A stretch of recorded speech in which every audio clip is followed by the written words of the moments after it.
Bon, salut à toutes et à tous, c'est Manu pour la chaîne de Susaika. Là, on se retrouve au bord d'un petit plan d'eau proche de chez moi. Je vais vous expliquer la méthode du sondage. On va faire ensemble le montage déjà pour commencer. Je vais vous présenter un montage où je ne vais pas utiliser volontairement les kits marqueurs sondeurs qui vendent dans le commerce, mais plutôt voilà, du matériel qu'on a à peu près tous, je pense, dans nos archives. Donc voilà, c'est parti. Donc voilà, pour ce faire, moi j'utilise un cordeline tresse, c'est vraiment essentiel pour avoir le meilleur ressenti. Donc comme mes cannes, je suis directement en cordeline tresse, donc je retire l'arraché, je retire la tête de ligne en nylon. Ensuite, dans la vidéo de la semaine dernière, je vous ai parlé de ces petits émerillons barils avec le gros anneau là. Donc ça, voilà, ça a toute son utilité. On vient le passer dedans. Sur cet émerillon, en fait, j'ai accroché un morceau de lit de corps. Après, vous pouvez mettre un petit tube si vous voulez de la rigidité. Moi, j'ai remarqué que juste le lit de corps, ça suffit. C'est un lit de corps qui fait à peu près une vingtaine de centimètres. Là, j'ai mis un plomb classique comme ça, mais on peut mettre un plomb grip, idéalement, un plomb rivière, là, vous savez, qui va mieux gratter au fond pour avoir encore un meilleur ressenti. Là, je n'ai pas envie de changer. Donc voilà, on passe le cordeline dedans, tout simplement, hein, on a pris le cordeline, on est passé dans le gros anneau là, voilà, tac. Ensuite, on vient mettre une petite perle caoutchouc, qui va peut-être pas être facile à mettre, donc je vais prendre une aiguille. Il y a différentes perles, moi là c'est une perle classique, hein, hop, je vais la passer dessus.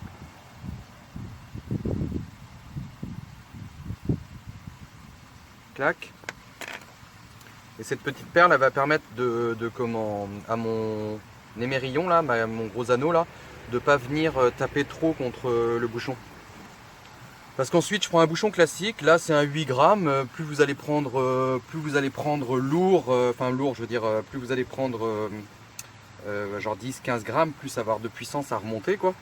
Donc là bon j'ai du 8 grammes, ça marche pas trop mal. Je le passe dedans. Après vous l'accrochez comme vous voulez à votre bouchon. Parce que le poids me gêne là. Voilà. J'enfile dedans. Il y a plusieurs façons de faire. Hein. Vous pouvez très bien, si vous sacrifiez un bouchon pour faire ça, admettons, vous pouvez très bien faire un petit trou au forêt puis directement accrocher sur le bout quoi. Moi je fais comme ça. Ensuite je prends une autre petite perle, c'est une petite perle en dur que j'ai là, que je mets au bout, clac, petite boucle autour comme ça, un nœud, ce que vous voulez, paf. On va couper l'excédent.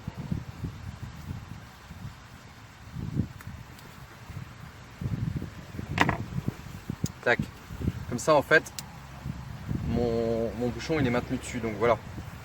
Tout simplement on a le cordeline là dans ma main droite qui vient passer à travers le bouchon et en coulissant dessus, vous voyez la petite perle elle sert à faire en sorte que déjà mon anneau passe pas sur mon bouchon et puis ça tape et puis ça voilà, ça n'abîme pas quoi. Et on a le reste ici comme ça. Voilà. Donc on va passer en mode essai dans l'eau. Donc en fait quand on lance, pouf, le plomb il pose au fond et quand on va venir relâcher, hop, je vais faire comme si ma jambe c'était le fond, voilà, et quand on va venir relâcher la pression sur le fil, hop, le bouchon il va remonter, va remonter, va remonter et on aura la profondeur. On passe en mode eau. Bon alors voilà, c'est parti, on va faire le test. Je vais vous le faire, alors déjà au préalable, je vous annonce, il n'y a rien à trouver ici. Donc je vais inventer des exemples, quoi. Vous voyez, c'est le principe qu'il faut essayer de comprendre, quoi. Donc, on commence. Je vais essayer de parler fort, que vous m'entendiez bien. Je ne vais pas aller trop loin hein, pour l'exemple. Hein. Ah. Tac. Là, l'avantage de la tresse déjà, comme je vous disais, c'est que dès l'impact du plomb, on sent la descente, on sent le plomb qui se pose. Là en l'occurrence j'ai eu un petit impact, mais un impact mou, donc je pense que c'est un fond un petit peu vaseux. Ensuite, ce qu'il faut faire avant de commencer à racler et tout, c'est déjà regarder si le marqueur il remonte bien, parce qu'il ne faut pas oublier que c'est un bricolage maison, donc c'est pas toujours, même avec les vrais marqueurs, c'est pas toujours nickel. Alors là, en l'occurrence c'est impeccable, il est là, on mouline, tac, là je suis bloqué au fond. Je garde ma canne bien tendue comme il faut, comme ça, fil tendu, bien droite. Ici, on va dire à l'anneau là, 20, 40, 60, avec 80 cm à l'anneau. Je desserre, toujours pareil, je ne touche pas ma canne, je garde mon fil bien tendu. 80 cm. Re 80 cm. Hop, le voilà. J'étais à peu près à la moitié, 40 cm. Donc 80 plus 80, ça fait 1m60. Plus 40, on est à 2 mètres. Là, on sait qu'on a 2 mètres de fond. Je resserre mon frein. Je reviens en contact avec le fond. Hop. Et là, moi j'aime bien racler en latéral comme ça. Il faut qu'on ait un meilleur ressenti.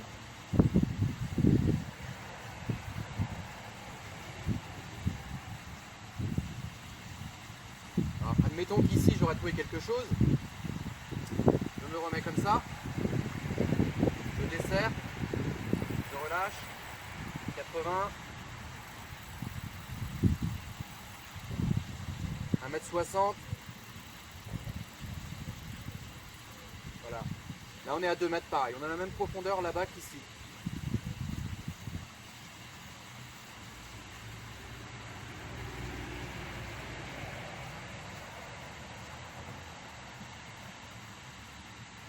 Je vais volontairement relâcher là, vraiment en toute bordure.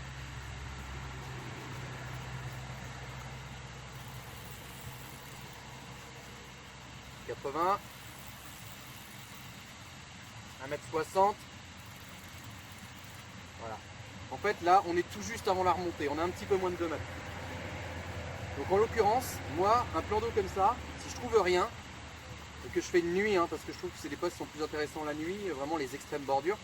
Je ne sais pas si on peut parler d'extrême bordure, mais la canne elle fait 3 mètres, on est à 3 mètres quoi, du bord. Et bien là on est vraiment juste sur le bas. Et ben là par exemple ce serait, moi si je trouve rien, c'est une canne, c'est un endroit où je vais poser quoi, là ou un peu ailleurs, et je trouve ça sympa, il y a presque 2 mètres de fond à 3 mètres du bord. Si les poissons ils tournent autour, il y a de fortes chances qu'il y ait du passage ici quoi. Ça permet de poser proprement juste au bord, d'amorcer tranquillement. Voilà, vous faites ça si vous êtes en campement plus loin, vous mettez votre canne ici. Il n'y a pas de bruit, il n'y a rien. Voilà, ça peut marcher quoi. Allez, on se la refait un petit peu plus fort.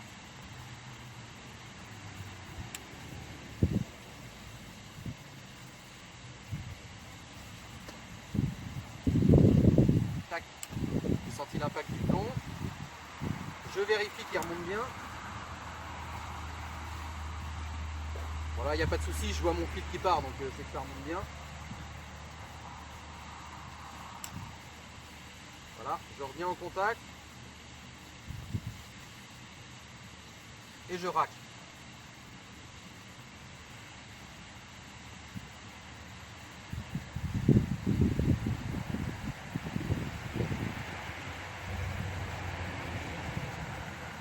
Bon, comme je vous disais, ici, il n'y a rien. Admettons que je trouve quelque chose, je tiens ma canne bien tendue, bien droite, fil tendu, hop, je relâche, 80 cm, 1m60,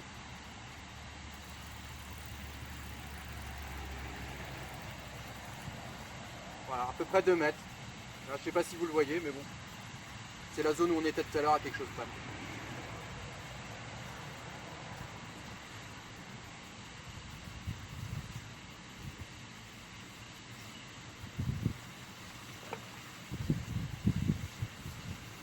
Voilà pour le marqueur sondeur. Maintenant on va passer au sondage que je pratique le plus souvent.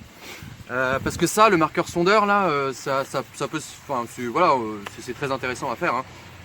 Moi en l'occurrence, comme je disais, c'est vraiment si j'ai besoin de trouver une différence de profondeur. Si j'ai un doute par exemple, parfois quand on regarde l'eau, Vous voyez, des fois il y a des endroits où on voit plus de vaguelettes ou des choses comme ça. Ça peut traduire des hauts fonds parfois. Donc ça peut être intéressant d'utiliser le marqueur sondeur pour aller vérifier ça, quoi. Autrement, en l'occurrence, moi je préfère vraiment trouver les délimitations fond dur, fond mou, des choses comme ça. Des substrats où je sais que ça va être propre, comme du gravier ou une tache de vase si c'est un champ de gravier et inversement, quoi. Donc du coup je préfère faire au plomb, et je vais vous montrer aussi pourquoi je préfère faire au plomb, parce que du coup je condamne pas une canne en plus. Là il faut presque avoir une canne supplémentaire. Voilà, on va regarder ça tout de suite. Alors voilà, là j'ai ma canne classique, mon montage de base, quoi. Je redéfais rien du tout. J'enlève juste mon plomb de ma tétine, enfin de mon porte-plomb. Hop, là j'ai pris un plomb, bon il est un peu lourd celui-là, mais bon ça va le faire. En même temps, c'est pas plus mal parce qu'ici il y a l'air d'avoir beaucoup de vase, donc j'aurai beaucoup plus d'informations parce qu'il va s'enfoncer un peu plus profond dans la vase molle, la première vase, quoi. Et là je l'accroche à mon agrafe. Je l'accroche pas sur cette agrafe-là, je l'accroche sur l'agrafe où on met où on met le bas de ligne. Donc, ce qui fait que je démonte rien du tout de ma canne, quoi. J'ai même laissé ma tête de ligne. Comme c'est du gros nylon, ça passe, quoi. Ça va m'enlever un petit peu de sensation parce que ça va faire un peu effet ressort, un peu un tampon entre les deux, mais ça passe bien quand même. Et là j'y vais.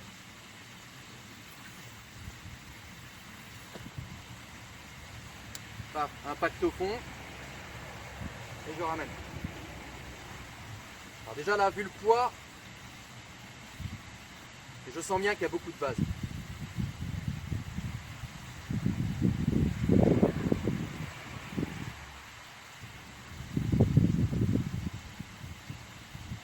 On va faire un retour complet pour voir ce que je sens.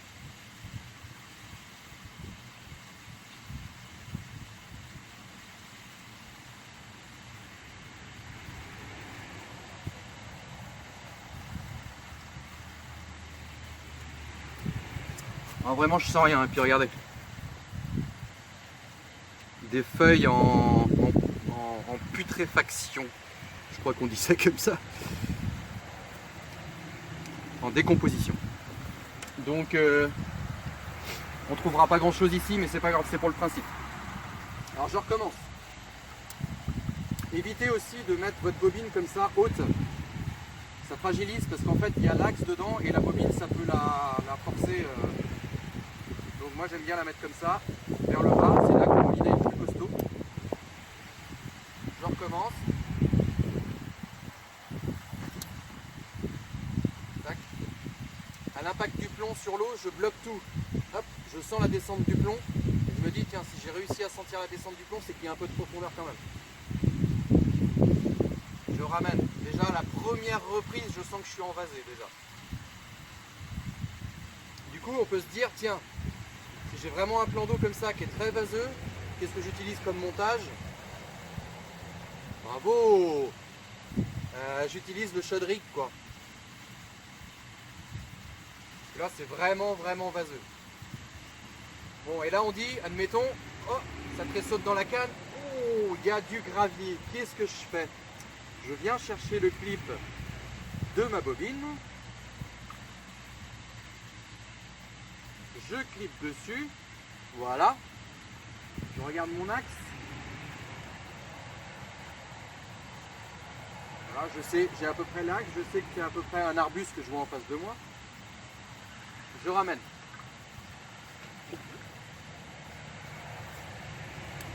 Hop.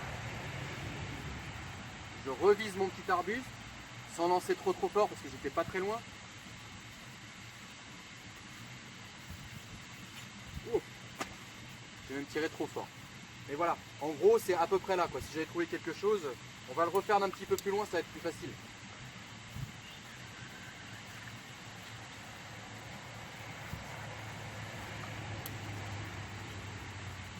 Dès lors, je reprends le même axe.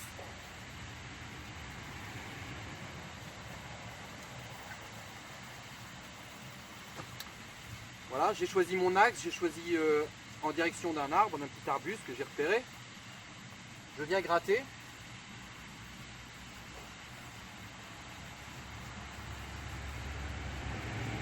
Hop, et là, admettons, ça tressaute.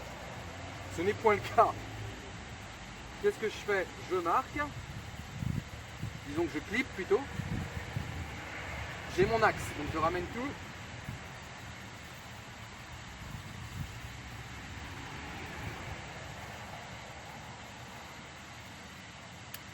Et je recommence, je vise mon petit arbuste.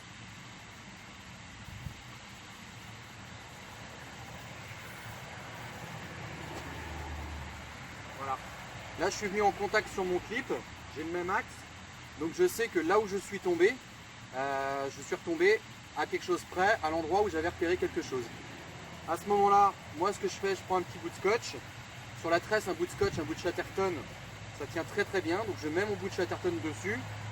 Je sais que j'ai mon axe, j'essaye de me donner un repère au sol aussi, je plante un petit piquet ou machin, enfin là où il y aura mon piquet, ou je me donne, voilà, c'est vraiment important d'avoir un repère au bord, un repère en face. Donc j'ai mon axe, j'ai mon clip, je suis marqué, je sais que je vais pouvoir repêcher précisément à cet endroit-là.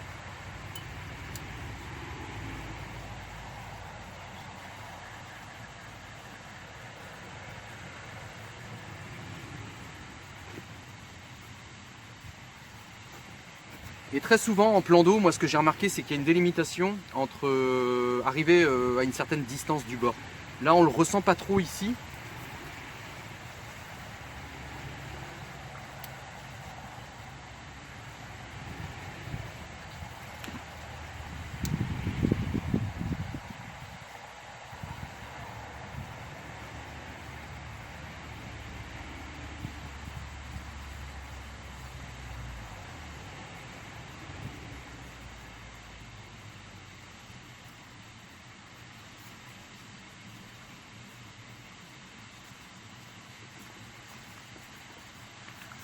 Il y a même de l'élodé.